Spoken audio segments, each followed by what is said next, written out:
Hello guys, so today I'm gonna show you again something very useful in my new workshop, the METABO stand, and this one is from the brand METABO.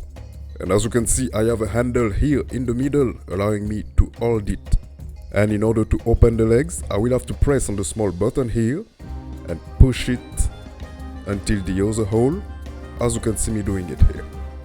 The same thing on the other side, then it's completely open. I've been using several types of stand, and this one has a new system that I will show you just right here.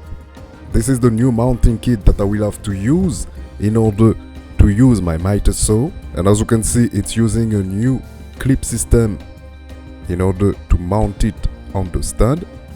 So as you can see, it's a sliding system. I have to slide them on each side, or maybe the same side, you never know. Then I'm pressing the red clip, as you can see me doing it here, to secure them in the same position. And even if it's not showing very secure, believe me, it's very secured in that position. It's a very nice additional tool to have in my workshop.